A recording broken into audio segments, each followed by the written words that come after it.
Hey everyone, this is Mike from Blender Noobs, aka Melting Face 3D. Today we are going to continue on with our little series of uh, getting the preview renders, uh, getting those renders into a state where we can put them together to start to have a final animation. But for now, we have these preview animations. We want to start putting them together in order to get a better sense of how things are going with the project. So as you can see, I have After Effects up on my screen. This is the program that I use to put my animations together. So I'm going to go over some of the basics of putting together an animation within After Effects, some basic timing, some pretty basic effects, just so that you all can start to put together your animations if you use to start to put together your animations if you use After Effects as well. So let's get started. So with our last two videos, the first thing we did was we rendered out some preview animations within Blender. Those are MKV videos. We also rendered out a map pass, so we can do some interesting things with that. So we're going to bring those into After Effects here in a second. But the first thing that I always do when rendering out of Blender with the video option is I convert the MKV videos to MP4 videos. And that's because within After Effects, it doesn't actually take MKV videos. So to really easily do that, I use a program called Handbrake. And so what Handbrake does is you can just drag in the MKV video. I can show it to you here. This program is free. You can download it offline. It's just super handy for converting videos to MP4s with different formatting. So you can take your MKV video, just plop it into to Handbrake, and then you can choose a place to put it, and then you can hit start encode, and then that will encode it as an MP4. The other thing that's really great about Handbrake is that it can be web optimized, so it can um, make your videos streaming and very easy to buffer if you need to do that. So I've done that with um, both the videos. So when I bring those in, they'll be MP4s and no longer MKVs. So we're going to bring in the two preview animations that we did, as well as the map pass. And as you can see, this has been filmed after the entire project has been done. So we have some of the older things that we'll bring in to test out. But for now, let's get started. So the first thing I would like to go over is the After Effects standard workspace. Um, we have the project section on the project section on the left. This is where all of your media is going to go. Down here is the layer timeline. Right up here is where you're going to see all your footage.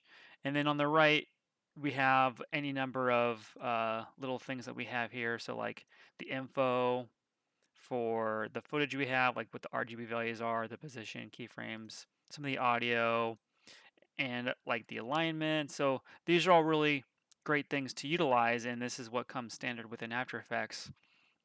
So the first thing what we'll want to do is just bring in some footage. So let's go ahead and do that. So one thing you'll want to know is when you're in After Effects, make sure that this blue highlighted like area, this will make sure that you're in the right workspace because it's different. You can do different things depending on what workspace you're in. Well, not workspace, but section. So I'm going to go to File and Import. But what you can see is that the the shortcut is Control I, and to import multiple files, it's Control Alt I. So I tend to do that. So Control I to import, and it's off screen, but I'm going to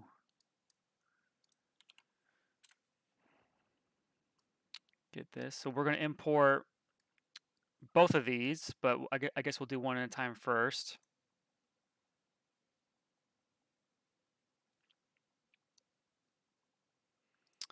Perfect. If you look up here, this will give you some details as to what you just imported. So we did render out of Blender at 29.97 frames per second. It's coming in at 29.97 frames per second. That's good. So we're going to do Control I again. We're going to bring in the other thing, the other part of the sequence, because we rendered out two. And then lastly, we're also going to bring in the matte pass that we had, which is going to encompass the entire sequence. So that's this right here. So we have, actually that's not the one we want. We want this one right here. And this has the entire thing. Like looking at the details view. So this is a rendered PNG sequence, unlike the MP4s we have here, which is totally fine. This is what we wanted. One thing to note is when you are importing a rendered image sequence, you want to make sure that this is checked right here. Cool. So what we have here is our three sequences. The next thing that I like to do is to do a little bit of organizing.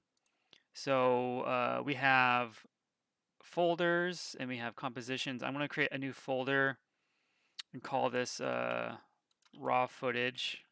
You can call it whatever you want, but that's where I kind of put the rendered sequences out. Then once you make solids or make nulls, we get some automatic folders made. I tend to do audio if I need that. So definitely make sure to stay organized. What you can also do is even within the raw footage, if you wanted to, you could make different passes so that things just stay super organized.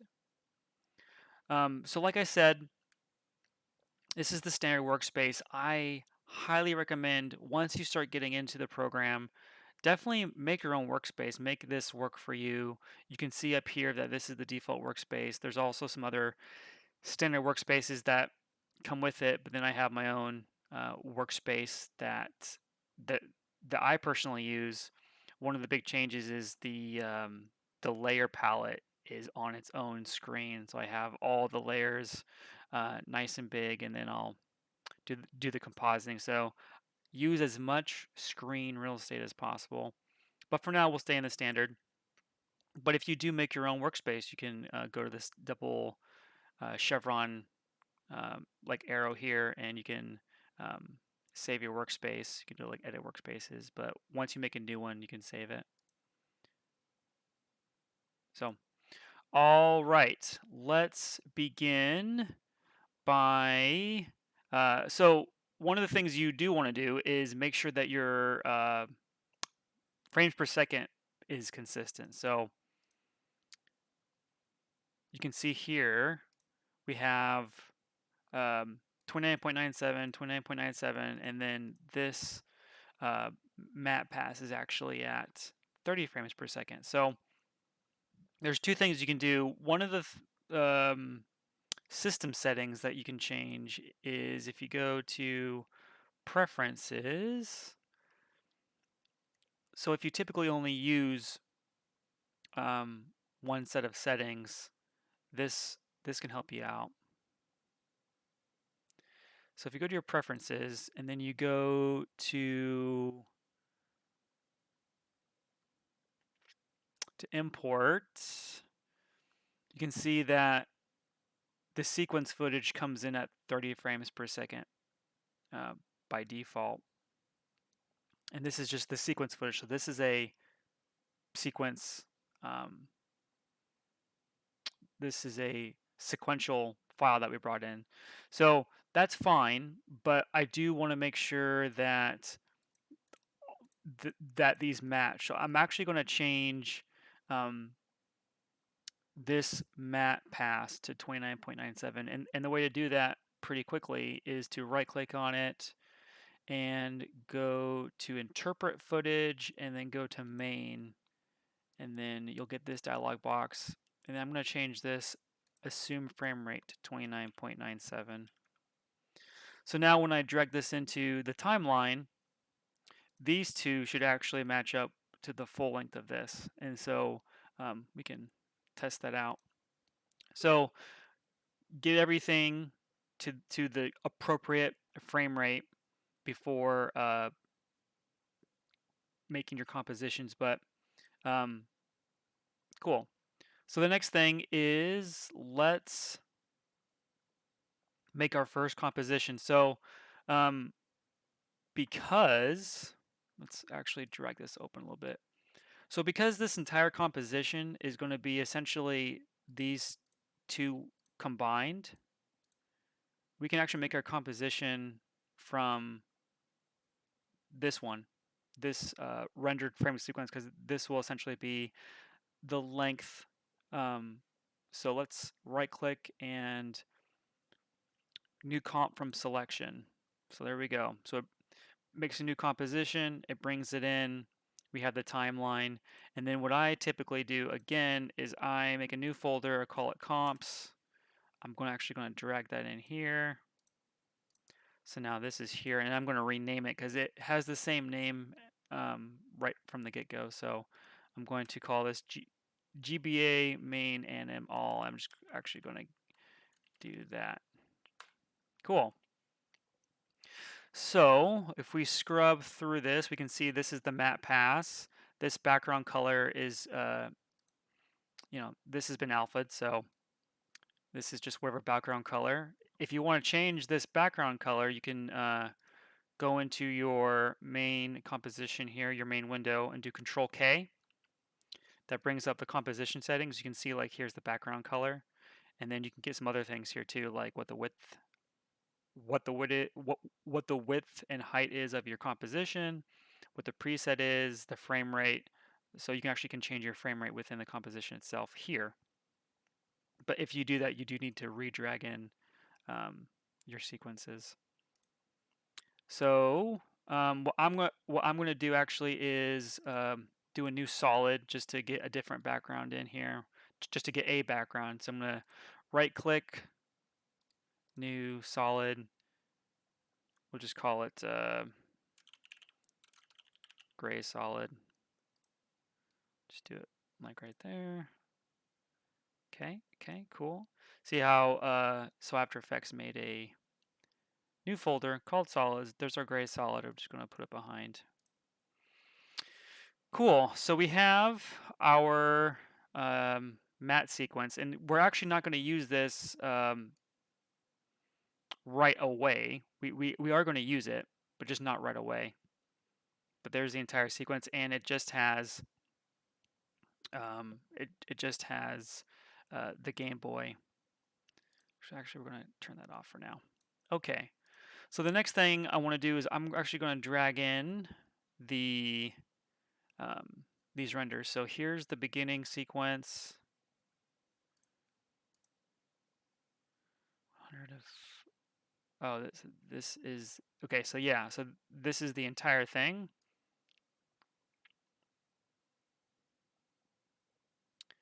Perfect. So that is the entire thing. But then we have another sequence, and let's double click so we can go into it. But what's the main difference here is okay. Here's one more really cool shortcut. So um, with whatever window your mouse is hovering over, if you press the tilde key, it will make it full screen. So you can just toggle that. It's really cool. Makes things full screen. So I'm going to full screen this. So the sequence here was when the cartridge went into the Game Boy, then did the second half of the animation. That's why there's 2 that we did. One with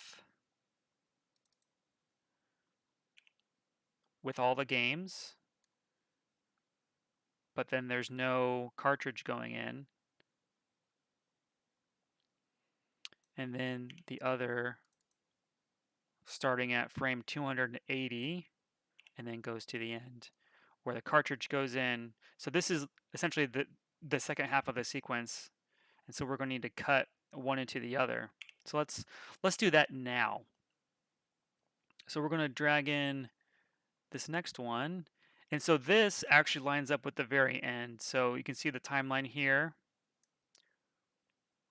What I'm going to do is I'm going to turn that off, but I'm going to go to the end of the timeline, and then I'm going to snap the end sequence right over to the right. And so the easiest way to do that is to hit the right bracket key. The left and right bracket keys will snap to the front and to the end. So if I wanted my cursor, so wherever my cursor is, if I wanted to have the front of this sequence go to this cursor, I would hit the left bracket key. If I wanted the end of the sequence to go to my cursor, I would hit the right bracket key. It's really cool. So I'm going to drag all the way to the end of the timeline, hit the right bracket key. So now I'm going to turn it on, and it's going to look perfect because essentially the only difference between these two, right, is the cartridge going in. But this is still going in on the background.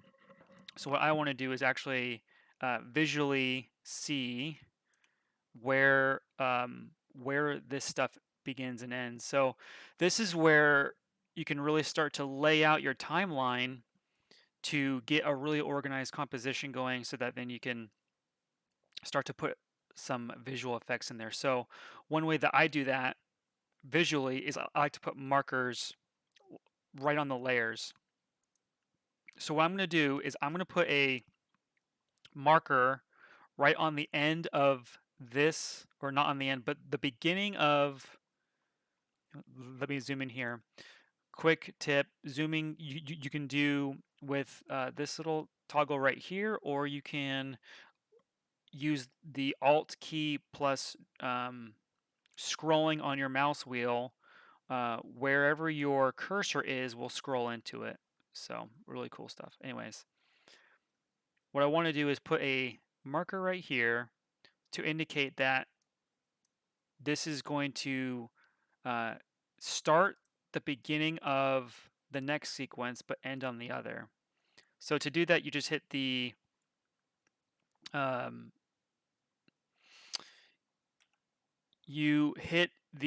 asterisk key, and that will put a marker right where your timeline marker is. So you can see that I can just make a bunch of markers, but what I want to do is make a marker right where this transition happens. So that's fantastic. And now what I also want to do is label this marker. So I'm going to say that this is end first sequence. I like to do all caps for some reason, because I'm yelling at After Effects. Cool. And so now I know quickly at a glance that this is where the end of the first sequence happens. And then maybe what I want to do is put a marker on the other one and then say maybe Zelda insert. That's where the Zelda game actually inserts. So now I know that these have to line up. One other quick tip is if you want things to snap, and let's say that this is over here, you can hold the shift key, and whatever markers or keyframes, whatever is next to each other, they'll start to snap. So I can hold the shift key down and it will snap to that. And then that same thing will snap to markers as well. So what I want is that to be here, and I'm actually going to then cut this layer so that I know that this is going to end and that this is going to begin. So there's two ways to do that. Well, there's multiple ways, but the one easy way is to just drag this layer to cut it, but then to hold shift key, hold the shift key so that once you get in,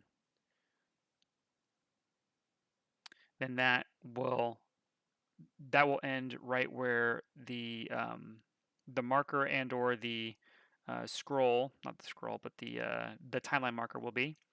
The other way to do quick cuts is to also use the right bracket or the left bracket key with the Alt button pressed first. So the right and left bracket keys will jump layers just by themselves, but if you hold Alt first, it will cut layers to the front or the back. So I'm going to hit Alt, right bracket, and that will automatically cut. So then if we go in really close, what I want to have happen is this is going to end and then this frame is going to begin on the same frame. So I'm scrubbing back and forth and that's true. So that's good. The other thing I can do, if what you can do too, is you can add in more markers if you want, but for now I think we'll be pretty good. So now we have this full sequence and it's telling the entire story that we have so far with the Game Boy Advance opening up. We have something happening. We have a flip. It opens up. Then the cartridge comes in. One of these cartridges this is the Zelda cartridge. It comes in. The Game Boy Advance then powers on the game. We have some sequence here, does a twirl, and then it shuts off. And now that cartridge is gone because it's now inserted here. So that's the entire story that we have so far. Now to use now you can start to do some effects, and you can use this map pass that we kind of created. So one of the things that I ended up doing with the final is during this flip, what I have going on is the matte pass is used to cut out the Game Boy from the foreground and from the background to go to to cut to a different kind of stylized background. So I can show you how we ended up doing that. So because this sequence is the same exact, we can actually start putting markers down where this happens. So let's scrub. So we want it to start right. I'm going to go down to the lower left here and go to fit up to 100%. We want it to start right when this sequence, right when the Game Boy starts to advance. And the way that I'm scrubbing through these frames in this mode is I'm doing the page up and page down keys. That goes frame by frame. But if you want that to go faster, you can hold shift and do the page up and page down, and then that will go by 10 frames. Okay, so we're going to start right there. I'm going to put a marker there. We're going to call it, we'll just call it matte start. And then we'll do one for the matte end. So it's going to come up. It's going to flip. And at this point, maybe what we have here is the entire thing is in full matte.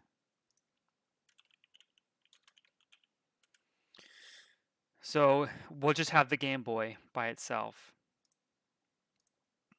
All right, so I'm going to cut this like this. Actually, what I'm going to do is I'm going to duplicate it. I'm going to do Control D. I'm going to duplicate it. I'm going to hide one of them just so I'm going to start to mess around with this. So I want to keep one just as a backup. Cool. So how would I go about doing an easy cut like of the with the video? How do I use this map pass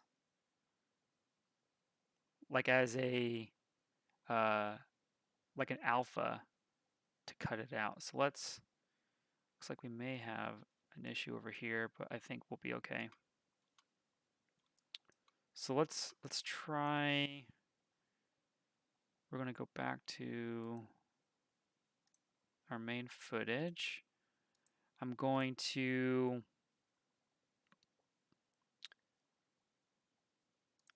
the first thing I'm going to do, I'm going to bring this to the top. And I'm going to hit F3 to get my FX controls, and this is one of the things I typically break out. But I'm going to right click, and then I'm going to, actually I think what I can do is go to my effects and presets, and I'm going to search for set, oh, not set, but color key.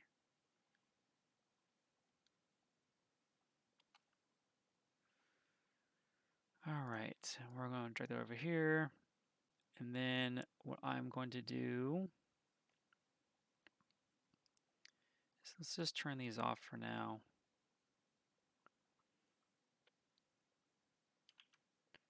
I'm just going to change the background to see if it is what it is. Okay, so that's good. So the reason why I changed the background was this color, at least to my eyes at the beginning, and the background color were pretty similar, but they're not. This is, so we're good. So what I'm going to do now is, now this is a kind of a, probably not the most efficient way, but this is one way to do it. So I'm going to color key out a bunch of these colors here, and then I'm going to invert the entire thing to then get a nice clean matte. So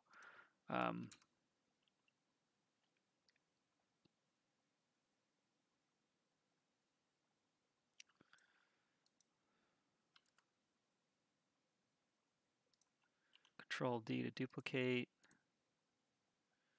See how it has this little edge here? Sometimes you can go to edge thin and just remove it.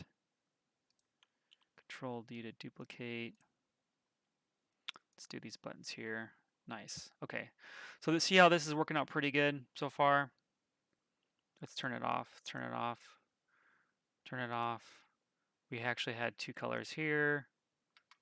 Oops, I do tend to do that quite a bit. See, we even have this right here that we'll need to make sure that we go and we cut that out too. So what we're trying to do is we're trying to matte out all the colors, and then we're actually going to invert it.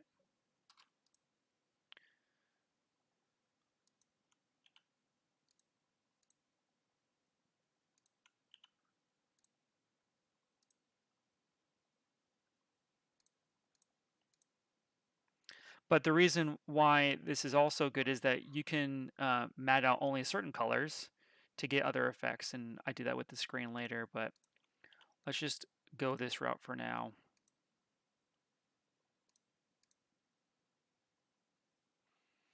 Oh, I just thought of a faster way to do this.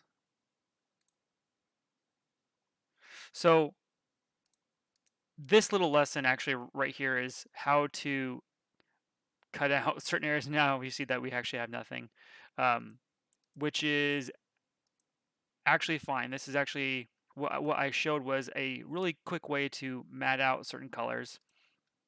But what I actually wanted to do was first is let's do a fill. This is actually what I wanted to do, was a fill. So this is what I really wanted to do. So we have a fill here, which fills the entire sequence or the entire mat object with one color, which is what we want. And then we can invert it if we wanted to as well.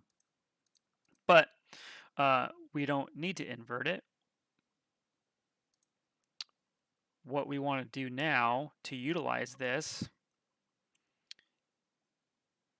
is we want to duplicate the Game Boy Advance main, because we're going to use this. So we're going to duplicate that. Let's isolate these two. Okay, so this is what we have so far. We have a perfect mat like of the Game Boy, which is great. So we're going to use this mat like as an alpha mat to cut out the Game Boy. So how you do that, the way you do that is we have the um, mat sequence with the filled in alpha, and then we have that same sequence that we've cut out with the video, and then we're going to use the track mat, and we're going to go to the alpha mat, and now you can see that we have perfectly cut out the Game Boy, and that's what we actually wanted to do this entire time. So now we have this little sequence that has the Game Boy cut out. And this is what I wanted to show at the beginning, but the color keys will come into effect later down the line once we start to isolate certain effects, and that will certainly help. So now we have this Game Boy cut out, and you can see that I have this layer isolated with this the solo button. But now what we can do is I'm going to pre-compose this this sequence right here, and you can do that a couple ways. You can right click and then do pre-compose, which will make it into its own pre-comp, which we're going to do. The other way to do that, the shortcut, is to do Control Shift C. So we're going to call this GBA Rise Mat. Cool. And I'm going to cut and cut, because that is actually where it's at. Okay, so now, how are we going to use this? That's like one of the questions here, is how are we actually going to use this? Well, so now that we have that, the whole point of this part of the story is we're going to fade out the background while this is rising to a isolated version of the Game Boy, and then things are going to happen to it. What we would probably need to do is also have extended this to this part, but I think for now we can try this out, and if I go further it should cut out because I don't have anything else. Okay, so to do another simple effect, we're going to hit T for transparency or for the opacity. I'm going to keyframe that. Let's do a 1 second fade. So that's 30 frames. So I'm going to hold shift and do page down 3 times. Oh, that's way too much. Let's do 10 frames. Let's just do a 10 frame. Nice. So that's 10 frames. So now, this is what we have. This is pretty cool. Now we have more story. We have the Game Boy getting, that has a push in. It opens up, and then as it rises, something's going to happen to it.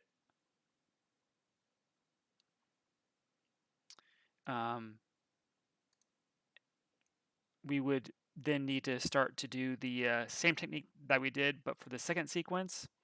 But now we have something going on, which is pretty cool. So then here's our new background. This is just gray for now, but now what we could do is have a nice stylized background. Actually, let's go back to our project and let's duplicate this gray solid and make this into, we're going to go to right click it, replace footage, solid. We're going to do it, let's just do a black solid.